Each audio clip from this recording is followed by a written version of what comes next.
Assalamualaikum warahmatullahi wabarakatuh. Perkenalkan, nama saya Muhammad Syafi'i MEI, NIDN 0707078805. Saat ini saya berstatus sebagai dosen tetap di salah satu perguruan tinggi di Kabupaten Jember, tepatnya di kampus Universitas Muhammadiyah Jember, Fakultas Agama Islam, Program Studi Ekonomi Syariah.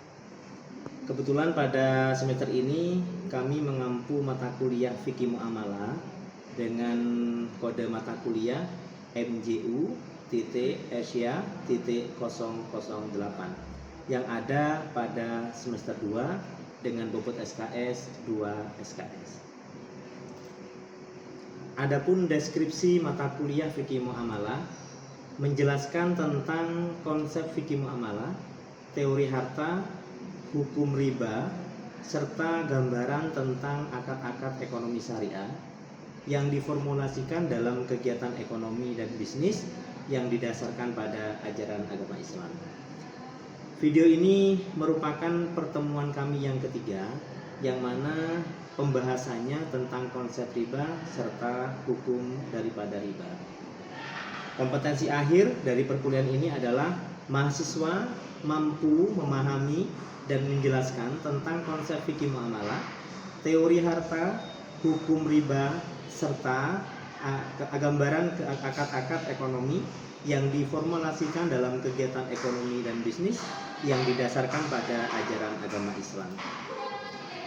Metode pembelajaran dari perkuliahan ini kita bagi menjadi 3. Yang pertama adalah metode delivery, di mana dosen menyampaikan materi secara utuh kepada mahasiswa. Metode yang kedua adalah metode interaction, yang mana metode ini dosen dan mahasiswa berinteraksi secara 2 arah untuk melakukan diskusi serta tanya jawab. Metode yang ketiga adalah metode assessment, di mana dosen memberikan tugas kepada mahasiswa untuk mengukur sejauh mana pemahaman mahasiswa terhadap materi yang sudah disampaikan. Adapun media yang digunakan dalam proses pembelajaran, yang pertama adalah media PPT, yang mana PPT ini difungsikan untuk mempresentasikan materi. Yang kedua adalah buku referensi, baik itu dari buku, modul, ataupun dari artikel. Yang ketiga melalui WA Group, yang mana WA Group ini sebagai media untuk komunikasi antara dosen dengan mahasiswa. Dan yang keempat menggunakan e-learning. Berikut ini adalah video pembelajaran yang kami lakukan di kelas. Assalamualaikum warahmatullahi wabarakatuh. Waalaikumsalam warahmatullahi wabarakatuh. Selamat siang semuanya. Kabar baik ya? Alhamdulillah. Oke, adik-adik sekalian, untuk siang ini kita ketemu di mata kuliah kita di Fikih Muamalah. Kebetulan untuk pembahasan pada materi ini kita akan membahas bab 3, yaitu konsep tentang riba. Nah, adik-adik perlu tahu bahwasanya riba ini adalah suatu poin permasalahan yang sekarang muncul di era-era modern sehingga memunculkan 2 produk ekonomi. Yang awalnya dulu kita lebih banyak diakumulasi dengan mindset ekonomi konvensional. Sekarang dengan adanya ekonomi syariah, salah satu titik problem permasalahan yang dibahas, salah satunya adalah riba, sehingga memunculkan adanya konsep ekonomi syariah. Dan di era modern sekarang muncul yang namanya lembaga keuangan syariah. Nah, sebelum itu nanti kita akan bahas tentang pengertian riba. Oke, adik-adik, yang pertama kita pembahasannya tentang konsep riba. Jadi riba ini maksudnya apa? Kalau diambil dari bahasa Arab, riba ini memiliki arti az-ziyadah. Apa az-ziyadah ini? Tambahan. Ya. Kalau tambahan ini muncul dari transaksi pinjam meminjam atau dari transaksi jual beli, yang ini munculnya dari hal yang batil, maka ini yang dimaksud dengan riba. Jadi riba ini adalah az-ziyadah, kelebihan yang muncul karena ada transaksi yang tidak dibenarkan oleh syariat. Maka ini yang disebut dengan riba. Nah, Kalau menurut penjelasan dari para ulama fikih atau fuqaha menjelaskan bahwasanya riba ini adalah pengambilan tambahan dari harta pokok atau modal yang dilakukan secara batil, ya, baik dari hutang piutang ataupun jual beli.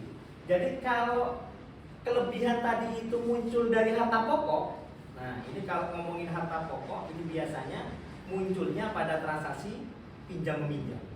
Kalau meminjamkan uang, nanti pengembaliannya ada kelebihannya dan kelebihannya ini lebih daripada harta pokok yang dipinjamkan. Nah ini yang dimaksud dengan riba oleh kalangan para ulama. Nah, jadi yang dimaksud dengan riba itu adalah az-ziyadah, tambahan yang muncul daripada pokok pinjaman ataupun yang muncul daripada hutang piutang, pinjam meminjam, jual beli yang dilakukan dengan cara batil. Ini yang dimaksud dengan riba. Nah, berkaitan dengan dasar hukum, nah ada beberapa ayat Al-Quran yang menjelaskan tentang keharaman daripada riba. Jadi riba ini tidak main-main ada, karena disebutkan dalam Al-Quran, disebutkan dalam hadisnya Nabi, dan juga disebutkan dalam fatwa Yayasan MUI kalau di Indonesia. Nah, ada beberapa ayat Al-Quran yang menjelaskan tentang keharaman riba. Yang pertama disebutkan dalam surat Al-Baqarah ayat 275 yang berbunyi wa ahallallahu al-bai' wa harrama riba. Allah itu hanya menghalalkan yang namanya jual beli. Karena jual beli ini ada antara dirinya, ada keterbukaannya, ya, ada keikhlasannya untuk melakukan transaksi. Wa harrama riba, dan Allah mengharamkan yang namanya riba. Ini ayatnya sudah qat'i. Secara redaksi, secara narasi ayatnya sudah jelas, nggak perlu kita klarifikasi lagi. Jadi kalau ngomongin keharamannya riba disebutkan dalam surat Al-Baqarah ayat 275 yang berbunyi wa halallahu al-bai' wa harrama riba.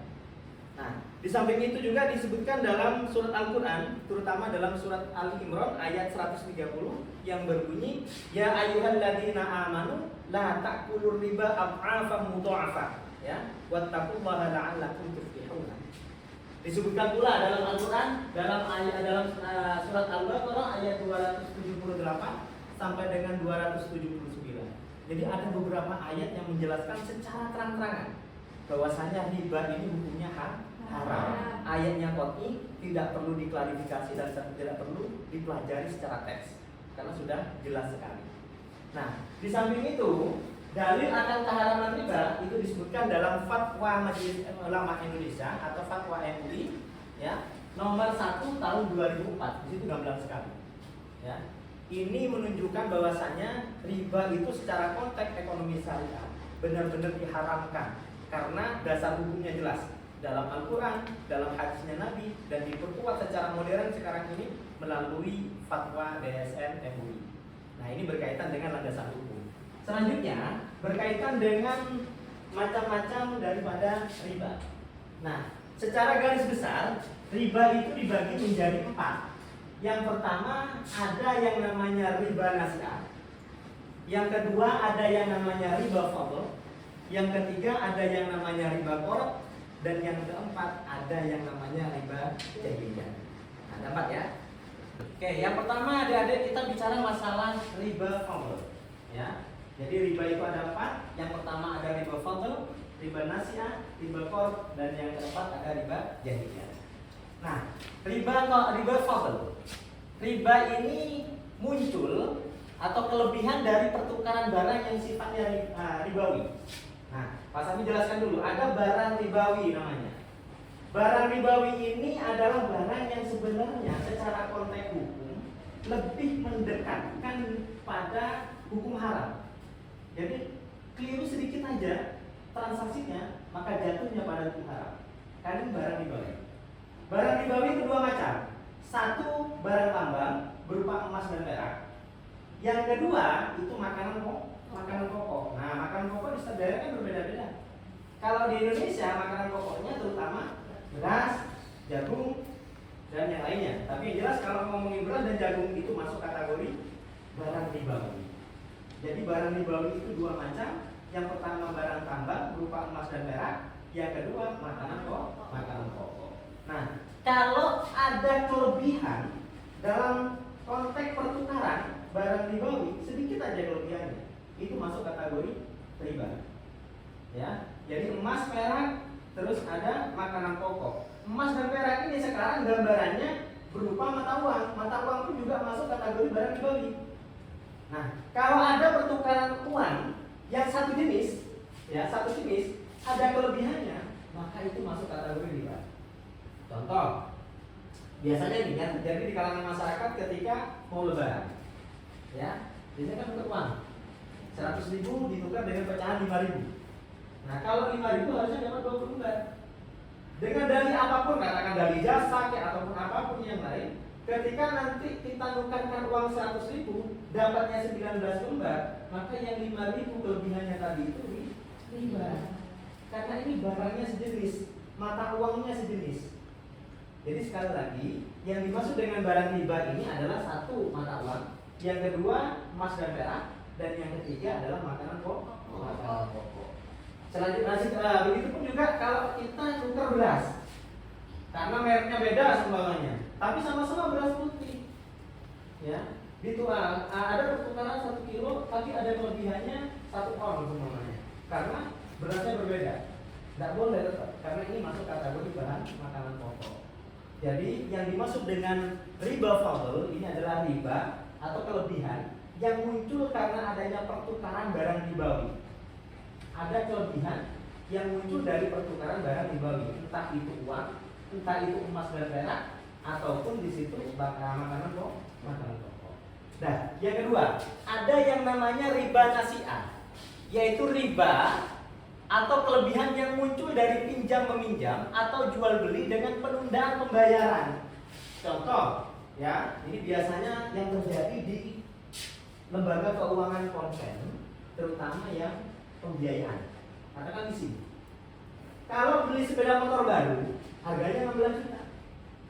Tapi kalau ditempo sampai 3 tahun, kalau diakumulasi, harganya bisa jadi 24 juta. Nah, ini yang dimaksud dengan riba. Adanya ziyadah, adanya kelebihan karena adanya jatuh tempo pembayaran atau adanya penundaan pembayaran. Nah, ini biasanya terjadi pada hutang piutang yang sifatnya ada jatuh tempo atau penundaan pembayaran. Kedua, yang ketiga, ada yang namanya riba qard. Riba qard ini apa? Riba yang muncul sebagai syarat pinjam meminjam dana. Nah, ini biasanya juga terjadi atau prakteknya terjadi pada lembaga keuangan konvensional. Pinjam uang 1 juta dengan jatuh tempo 1 tahun, ketika diakumulasi kembalinya nggak 1 juta, tapi kembalinya 1.100.000 atau kembalinya 1.150.000. Nah, jadi kelebihan tadi itu sebagai syarat untuk memunculkan dana. Nah, lembaga perbankan kan begitu, kalau nggak ada kelebihannya ya ngapain juga dikeluarkan gitu kan? Karena ada keuntungannya tadi itu, maka lembaga perbankan mengeluarkan dananya, mengeluarkan pinjamannya sebagai syarat untuk pencairan dana. Nah, jadi kalau riba qard ini biasanya riba yang muncul sebagai syarat dari adanya pinjam meminjam. Yang terakhir adanya riba jahiliyah. Riba jahiliyah ini ibaratnya orang jatuh masih ketiban tangga diinjek lagi. Nah, ini namanya riba jahiliyah. Riba ziyadah, kelebihan yang muncul karena adanya hutang piutang, ya. Ini karena tidak tepat waktu, terlewat dari jatuh temponya. Ini sebagai sanksi biasanya. Seharusnya dia bayar di bulan ketiga, meleset, ya. Karena meleset ada sanksinya lagi, masih ada bunga, masih ada sanksinya. Nah, kenapa kok disebut dengan riba jahiliyah? Karena riba ini biasa dipraktekkan pada waktu zamannya Nabi dulu, terutama zamannya orang-orang jahiliyah. Ketika zamannya Nabi Muhammad sebelum diangkat menjadi Nabi dan Rasul, praktek bunga seperti ini sudah biasa dilakukan oleh orang kafir Quraisy. Ketika ngasih pinjaman, ya, berapa pinjamannya di situ ada bunga bersyaratnya. Ketika luput daripada jatuh temponya, maka nanti akan dikenai sanksi tambahan. Nah, ini namanya riba jahiliyah yang muncul pada waktu zamannya jadi orang-orang jahiliyah. Makanya disebut dengan riba jahiliyah. Prakteknya ini masih ada nggak? Masih ada. terutama orang yang memberikan pinjaman kepada masyarakat, tapi sifatnya non kelembagaan atau bahasa kasarnya apa ya? Minta darat. Nah, kan minta darat kan begitu, ngasih pinjaman ada bunganya, telat masih ada sanksinya. Nah, ini namanya riba jahiliyah. Ini ya penjelasannya ya. Nah, pembahasan selanjutnya kita bahas masalah dampak ekonomi daripada riba. Jadi adik-adik, kenapa kok riba itu diharamkan oleh agama kita? Riba itu diharamkan jelas sekali disebutkan dalam Al-Quran, jelas sekali disebutkan dalam hadis, karena memang ada impact negatifnya, ada dampak negatifnya. Kalau tidak ada dampak negatifnya, Allah nggak akan ngasih warning. Tapi karena ada dampak negatifnya dan dampaknya ini secara makro, secara luas akan berdampak, maka Allah warning dalam Al-Quran. Nabi Muhammad pun juga warning dalam hadisnya. Para ulama pun juga mewarning dalam fatwanya melalui fatwa DSN MUI nomor 1 tahun 2004. Nah, apa sih dampak negatif daripada riba? Yang pertama, kita bagi menjadi dua. Ya, dampak secara ekonomi, dampak secara sosial. Dampak secara ekonomi yang pertama, riba ini kalau dibiarkan berkelanjutan, maka secara pelan-pelan ini akan menyebabkan yang namanya inflasi. Paham ya inflasi ya? Nah, maksudnya bagaimana? Contoh begini. Salah satu indikator penyebab naiknya inflasi itu karena adanya bunga bank. Kalau bunga banknya naik, maka otomatis biaya sektor produksi pun juga akan naik. Kalau biaya sektor produksi naik, maka harga barang yang akan diterima oleh masyarakat pun juga akan naik. Makanya secara makro, riba ini benar-benar akan berdampak kepada inflasi. Meskipun tidak langsung, tapi dampaknya kepada harga. Ketika suku bunga naik, ya, maka biaya yang akan dikeluarkan oleh sektor produksi itu juga akan naik. Karena mayoritas sektor produksi keuangannya juga disupport oleh perbankan.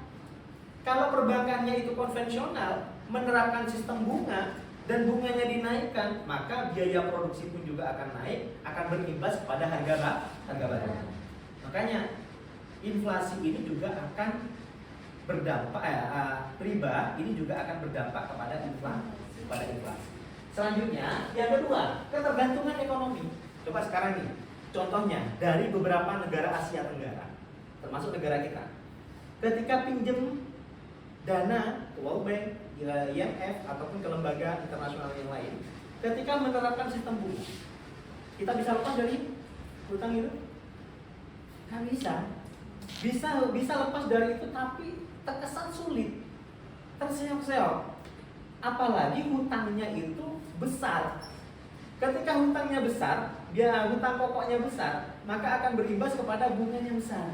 Ketika bunganya besar, kita seakan-akan hanya mampu bayar bunganya saja, tapi tidak mampu untuk melunasi pokoknya. Makanya ketika lembaga keuangan menerapkan sistem bunga dalam praktek profitnya, maka ini biasanya akan lebih mencengkram kepada nasabahnya. Nasabah agak sulit untuk keluar daripada pinjaman. Dampak sosialnya bagaimana? Dampak sosialnya kalau ini dibiarkan, maka yang terjadi adalah yang kaya semakin kaya, yang miskin semakin miskin. Ini yang terjadi apa? Kesenjangan sosial yang terjadi. Ketika kesenjangan sosial ini terjadi, maka akan muncul bibit-bibit negatif dari kalangan masyarakat. Nah, ini pasti. Karena dampaknya ketika si kaya tambah kaya, si miskin semakin miskin, tanpa ada solusi, tanpa ada pengentasan kemiskinan, maka yang terjadi banyaknya bibit permasalahan dalam sektor sosial. Nah, mungkin itu ada yang bisa kami sampaikan berkaitan dengan materi riba. Jadi kesimpulannya, riba ini adalah az-ziyadah, tambahan yang muncul dari sektor pinjam meminjam atau tukar menukar yang dilakukan tanpa syariat, yang dilakukan dengan cara batil, ya, makanya disebut dengan riba.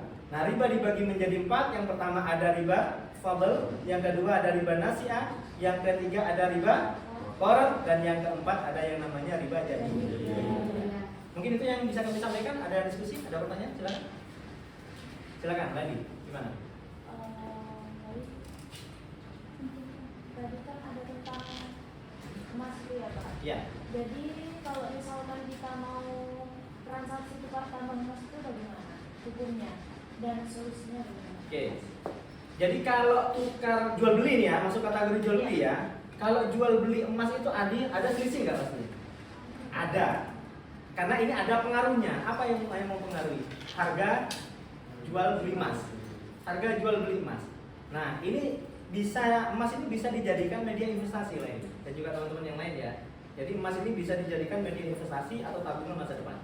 Nah, kalau seumpamanya katakan nih kita beli emas di tahun 2023 dengan harga katakan 950. Ketika di tahun 2024 naik harganya 1 juta. Nah, ini kelebihan ini masuk kategori riba atau enggak, Pak? Bukan. Karena memang emas ini memiliki harga dan harganya fluktuatif, bisa naik, bisa turun. Nah, ketika kita berinvestasi emas, ya kita harus pintar-pintar ngecek harga emas. Ketika kita belinya di harga berapa, mau jualnya harga berapa, nah ini yang perlu kita perhatikan. Nah, kelebihan tadi itu bukan riba namanya, tapi karena memang adanya fluktuasi kenaikan naik turunnya emas. Yang dimaksud nanti riba gara-gara pertukaran emas ini kalau seandainya Laili nukarkan emas dengan Eno ya, dengan Eno. Ini sama-sama kualitasnya 24 karat. Tapi karena bentuknya mungkin lebih cantik emasnya atau perhiasannya, ini ditambahi. Nah, ini nggak boleh. Kalau memang emasnya 1 gram ya ditukar dengan emas 1 gram. Bentuknya apapun tetap beratnya harus sama-sama 1 gram.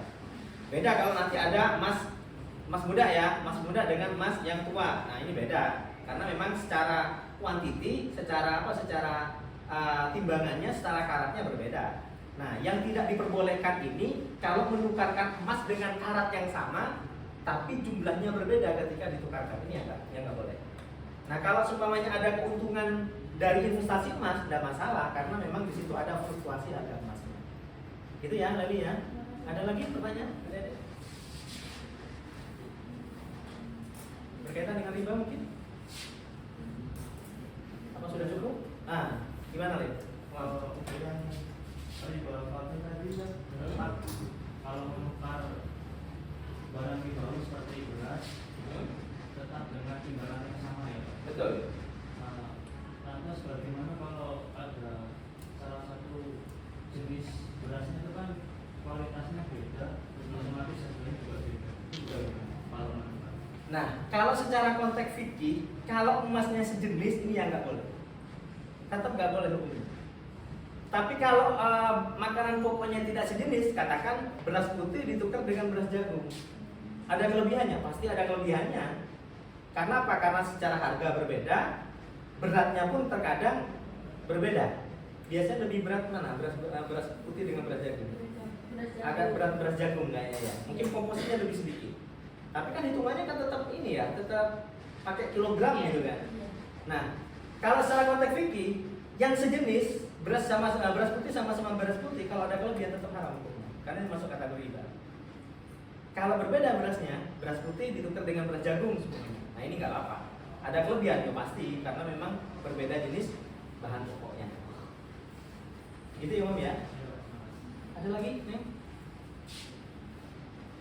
Cukup? Nah, Rosi terakhir ya. Gimana Rosi? Jadi tadi kan riba itu merupakan tambahan. Aziyadah, betul. Lalu misalnya ada seseorang ya Pak, meminjam, misalnya saya ke LV, saya meminjam uang sebesar 100.000. Lalu saya menjanjikan LV, dan aku pinjam dong uangmu, nanti kembalikannya ditambahin 10.000, itu termasuk riba atau tidak? Riba itu akan keluar dari pinjam meminjam kalau syarat tadi itu yang 10.000 itu keluar dari LV yang meminjamkan. Kalau seumpamanya yang mau ngasih di sini si Rosi peminjam, ini nanti sama seperti hanya hukumnya akad qard. Akad qardul hasan itu katakan si Elvin ngasih pinjaman ke Rosi 1 juta, ya. Jangka waktunya 1 bulan. Ketika nyampe 1 bulan dikembalikan sama Rosi. Sebagai bentuk terima kasih ditambahi sama Rosi 20.000. Boleh nggak? Boleh. Asalkan kelebihan tadi itu tidak muncul dari Elvin selaku yang punya uang. Kalau yang muncul dari Elvin, nah ini haram hukumnya. Karena Elvin akan mengeluarkan dana 1 juta itu dengan syarat harus ada tambahannya. Nah ini yang dimaksud dengan riba. Nah kalau yang ngasih ini adalah si peminjam, ya si peminjam itu sebagai bentuk hadiah. Nah ini jatuhnya nanti kepada akad qardul hasan, biasanya nanti di bab berikutnya. Di bab berikutnya ada qardul hasan nanti pembahasan. Gitu ya, pasti ya. Oke, sudah cukup ya. Mungkin itu yang bisa kami sampaikan pada pertemuan siang hari ini. Terima kasih teman-teman. Sebelum kita tutup, kita absensi dulu ya.